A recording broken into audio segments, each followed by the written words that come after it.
할렐루야. 감사와 찬양과 영광과 존귀를 받으시기에 합당하신 우리 아버지 하나님, 은혜와 사랑에 감사를 드립니다. 오늘도 또 새로운 한 날 우리에게 허락하셨는데, 특별히 2020년 추수감사주의를 앞둔 주말입니다. 주님께서 주신 은혜와 사랑과 축복을 잘 찾아서 주님 앞에 감사로 영광 올려드릴 수 있도록 오늘 우리의 혼을 열어주시옵소서, 우리의 눈을 열어주시옵소서, 우리의 영을 열어주셔서 하나님이 나의 삶에, 우리의 삶에, 선들교회의 역사 속에서 어떻게 일하셨는가를 잘 찾아보고 주님 앞에 감사하는 하루가 될 수 있도록 인도하여 주시옵소서.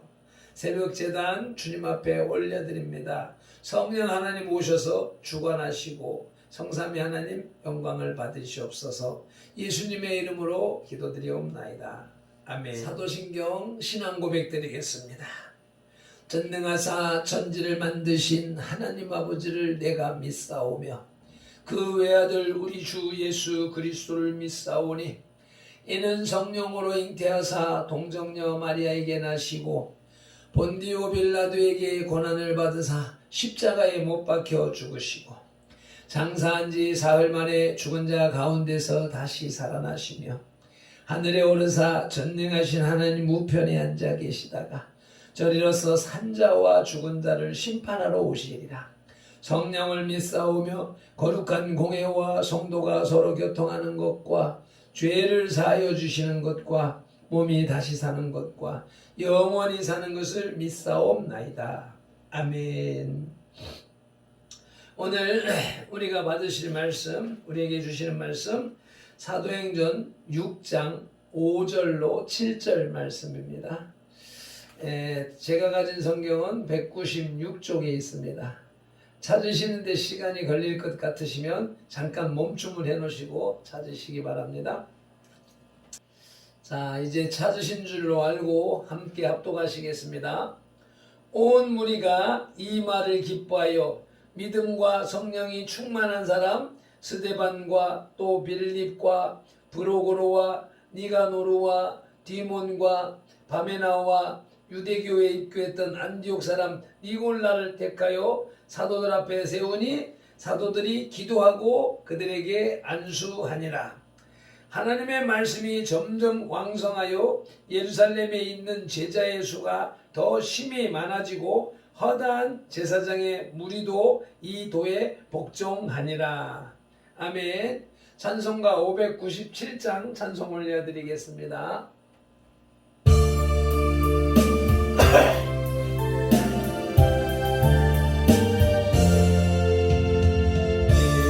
이전에 주님을 내가 몰라 영광의 주님을 이방했다.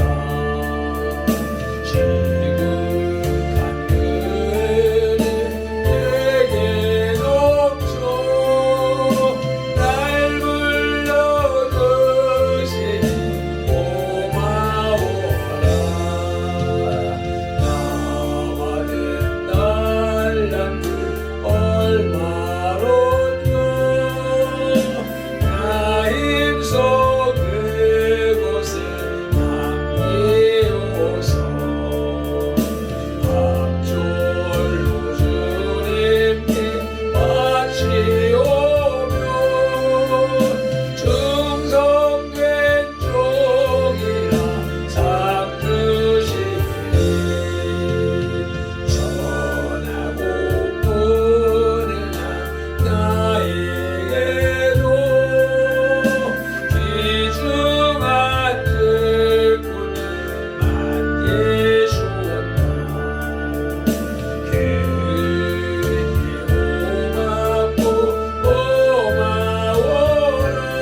일곱 집사 선택을 지오라마 비전하라 하십니다.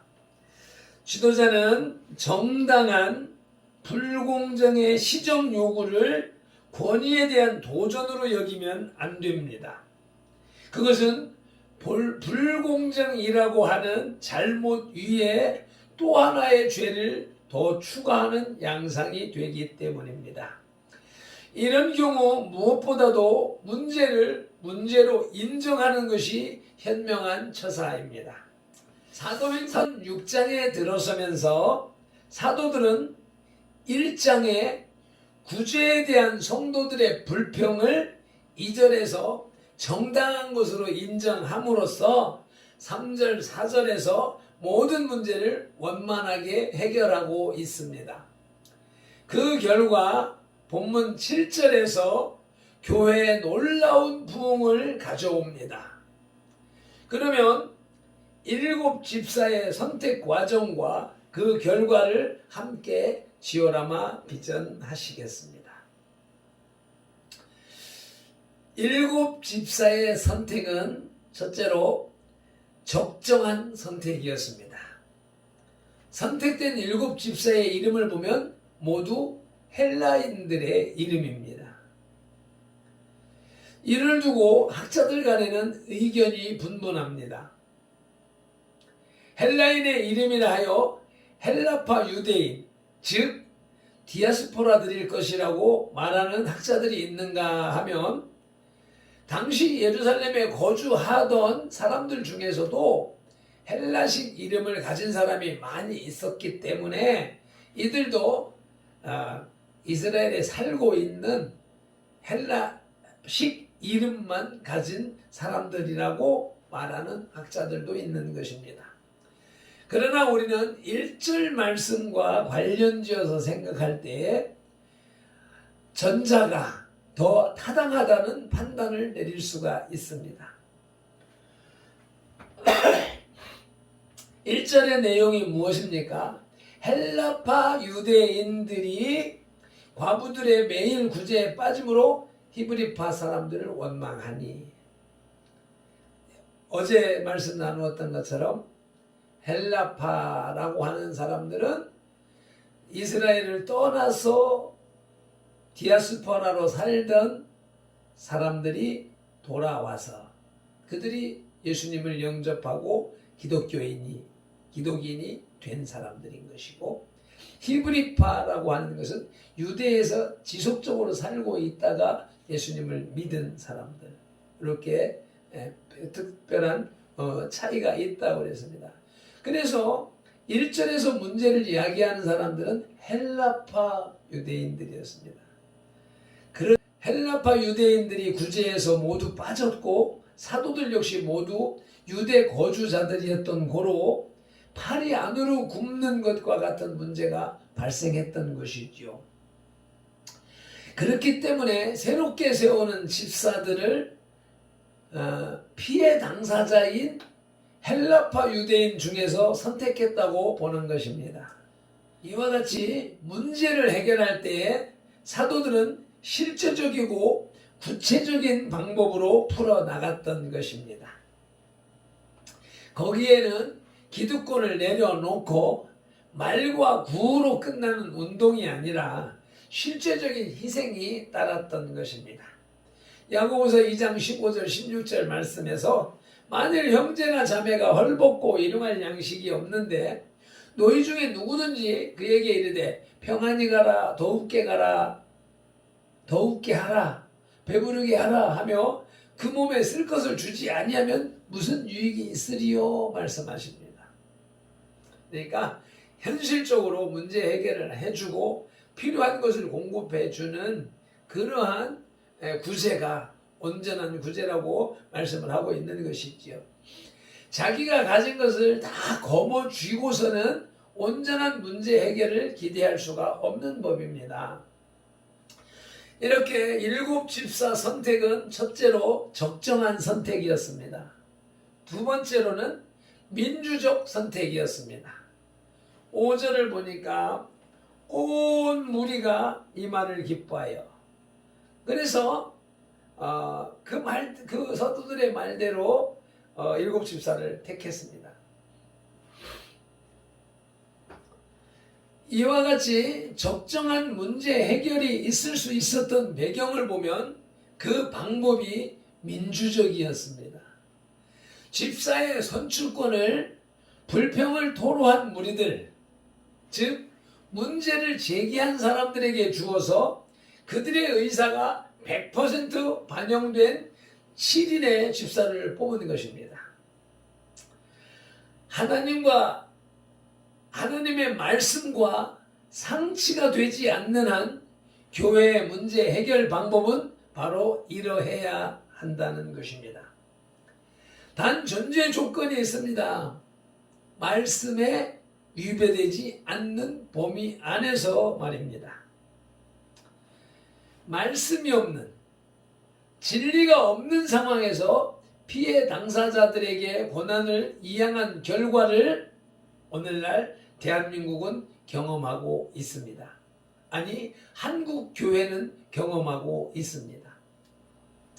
하나님께서 사도들에게 주신 권위는 말씀에 대한 권위뿐입니다.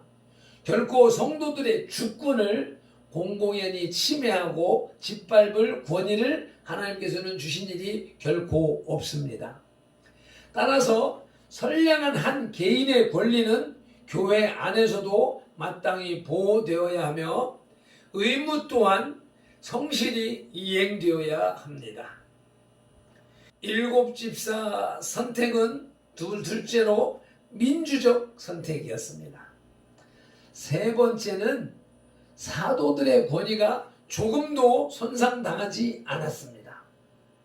6절 말미에 보니까 사도들이 기도하고 그들에게 안수하니라. 안수했습니다. 안수집사를 세웠습니다.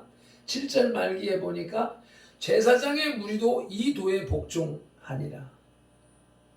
사도들 잡아 가두려고 하던 제사장들도 이 도, 이 복음, 이 법칙에 복종했답니다. 민주적인 방법에 의해 기득권을 양보해가며 문제 해결을 했지만 본문 7절 말미에서 보듯이 사도들의 권위는 조금도 손상을 당하지 않았습니다. 이는 대단히 역설적으로 보이는 듯하지만 사실은 역설이 아닙니다. 바로 복음적인 원리인 것입니다. 예수님께서는 일찍이 마태복음 10장 39절에서 자기 목숨을 얻는 자는 잃을 것이요 나를 위하여 자기 목숨을 잃는 자는 얻으리라고 말씀하셨습니다. 따라서 자기들의 기득권과 권위를 포기하려 했던 사도들은 바로 이 원리에 의해서 오히려 더 그 권위가 확고해진 것입니다.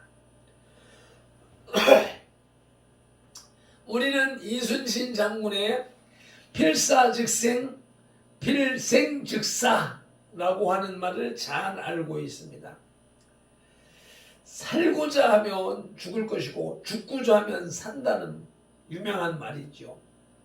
이것이 어디서 나온 것입니까? 성경에서 나온 말씀입니다. 성경의 내용을 이순신 장군이 깨달았던 것이죠. 하나님의 보편적인 진리를 우리 조상 이순신이 깨달았던 것이죠. 누가복음 14장 10절 말씀입니다. 너희가 청함을 받았을 때 차라리 가서 말석에 앉으라. 그러면 너를 청한 자가 와서 너더러 보시오 올라앉으라 하리니 그때에 함께 앉은 사람 앞에서 영광이 있으리라. 잔치에 초대를 받았을 때 내가 스스로 높은 자리에 올라가 앉았다가 야 내려와 거기 다른 사람 자리야 이렇게 되면 창피를 당하겠죠. 그러니까 아예 낮은 자리에 가서 앉으면 야 거기 네 자리가 아니야 넌 이리 이쪽에 오세요. 그래서 높은 자리 귀한 자리에 올리게 되면 그때 더 돋보이게 된다라고 하는 말씀이겠죠. 그래서 스스로를 낮추는 자에게 존귀가 따라오는 것이라고 말씀을 하고 있습니다. 잠언서에 이런 말씀들이 숱하게 있습니다. 일곱 집사를 선택했다고 해서 사도들의 권위가 조금도 손상당하지 않았습니다. 이제 큰 두 번째로 일곱 집사를 선택한 결과는 어떠했는가 살펴보십니다. 첫째로 말씀이 왕성해졌답니다. 7절 전반절에 하나님의 말씀이 점점 왕성했다라고 합니다.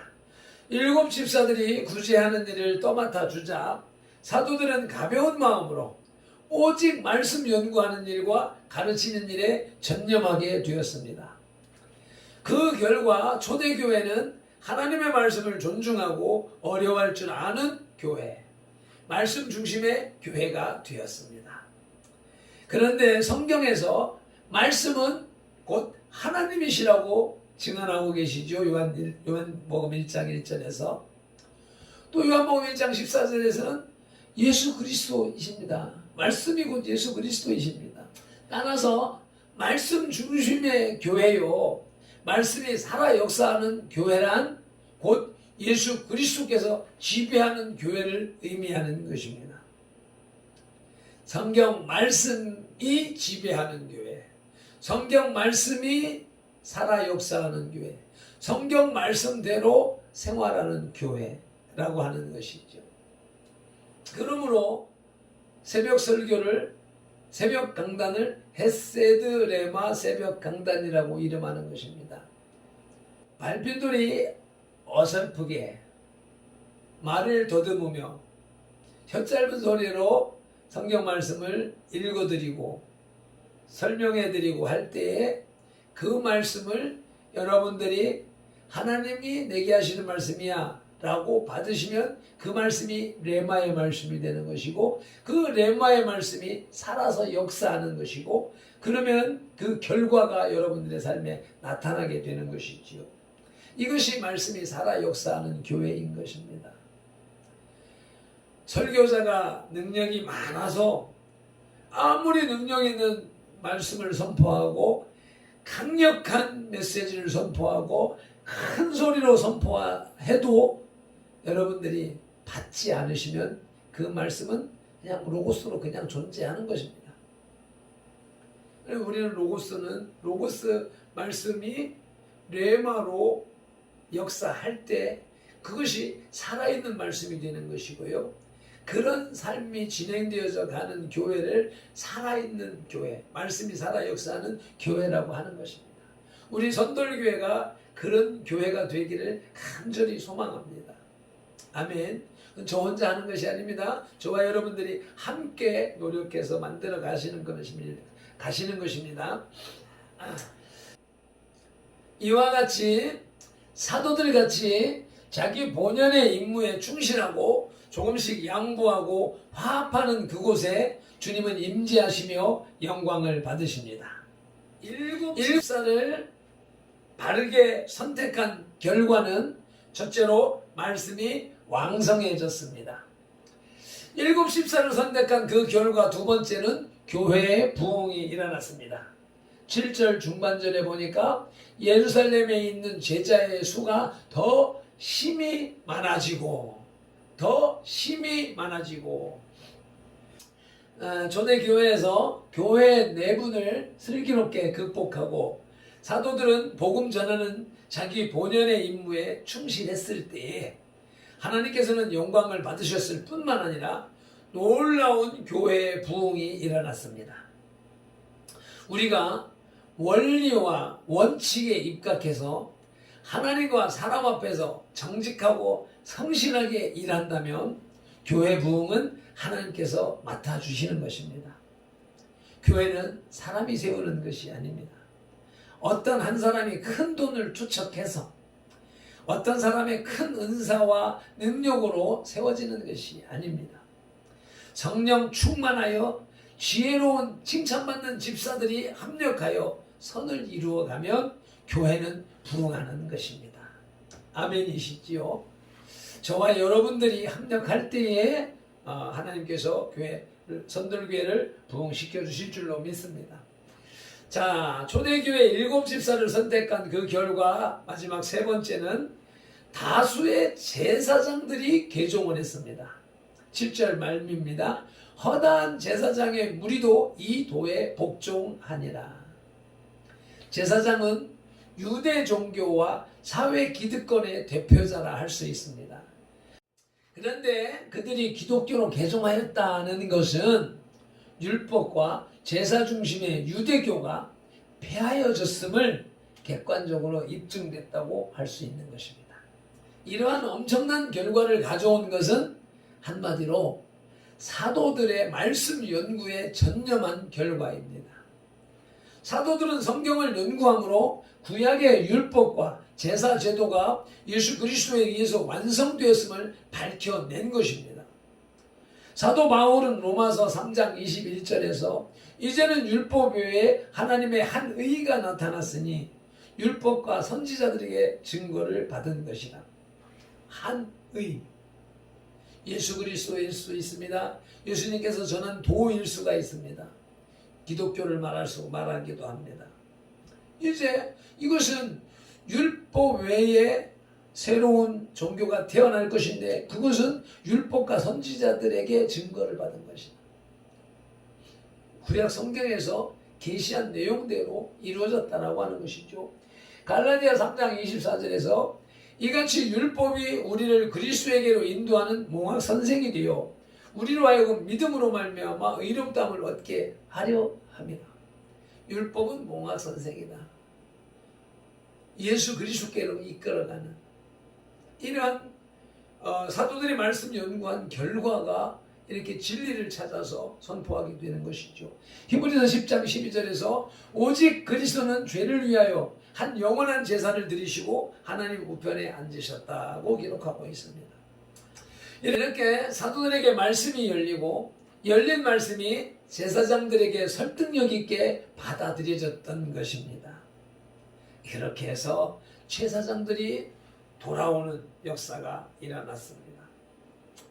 말씀을 정리하겠습니다. 초대교회 최초의 7집사 명단이 기록되어 있습니다. 아울러서 집사들의 보살핌으로서 전도 사역에 전념하게 된 사도들의 활동으로 제자들의 수가 점점 더 늘어가고 많은 제사장의 무리까지 예수님의 도를 복종하게 되었습니다.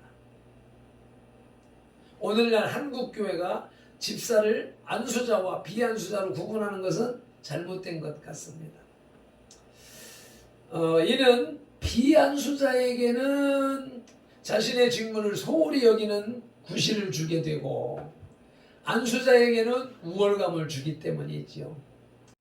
교단의 차이가 있지만 우리 장로교회에서 서리집사, 안수집사 이렇게 구별함으로 인하여서 미쳐지는 폐단에 대한 연구가 더 있어야 할 것 같습니다. 기도드리겠습니다. 하나님 아버지 은혜와 사랑에 감사를 드립니다. 오늘도 귀한 말씀을 주셔서 교회가 사도들과 제자들 말씀을 전하는 직분과 교회 살림을 살아가는 직분이 구별됨으로 인하여서 사도들이 말씀 연구에 집중할 수 있었기에 교회가 부흥하는 계기가 되었다고 말씀을 하시니 감사합니다. 우리의 선들교회도 발핀돌이 말씀을 더 연구하고 더 깊이 연구하고 더 능력 있게 전하는 일에 열심을 내고 또 그러기 위해서는 교회 살림을 사모님과 집사님들과 우리 성도님들이 함께 담당해주는 그런 분업 구조를 완성하여서 초대교회처럼 부흥하는 역사, 성장하는 역사가 일어날 수 있도록 은혜를 베풀어 주시옵소서. 오늘도 로고스에 기록된 말씀이 발핀돌의 입술을 통하여서 선포될 때에 우리 지체들의 귀를 뚫고 들어가 우리 지체들의 심령에 감화감동이 일어나고 우리 지체들의 삶의 태도가 바뀌는 레마의 말씀으로 역사하여 주시오니 감사드립니다. 선들교회도 이제 설립 5개년 차에 들어섰으므로 개척교회라는 타이틀을 떼어버릴 것을 선포합니다. 이제부터 선들교회의 목표는 하루속히 미자립교회 타이틀을 떼어버리는 것입니다. 성삼위 하나님께서 당신의 영광을 위하여서 역사하여 주시옵소서. 우리 주 예수 그리스도의 이름으로 기도드리옵나이다. 아멘. 다시 한 번 더 찬송 올려드리며 기도로 나가시겠습니다.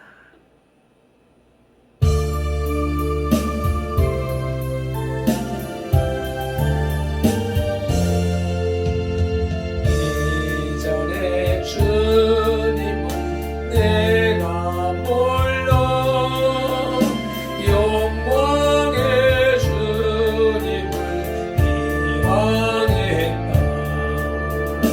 지극한 은혜 내게 넘쳐 날 불러주시니 고마워라. 나와는 달란트 얼마런가 나 힘써 그곳에 남기오소. 갑절로 주님께 바치오며 충성된 종이라 상 주시니 전하고 부르는 나에게도 귀중한 직분을 맡기셨다. 깊게 고맙고 고마워라. 이 생명 바쳐서 충성하리. 나는 일들이 하도 적어 큰 열매는 함께 안 돼.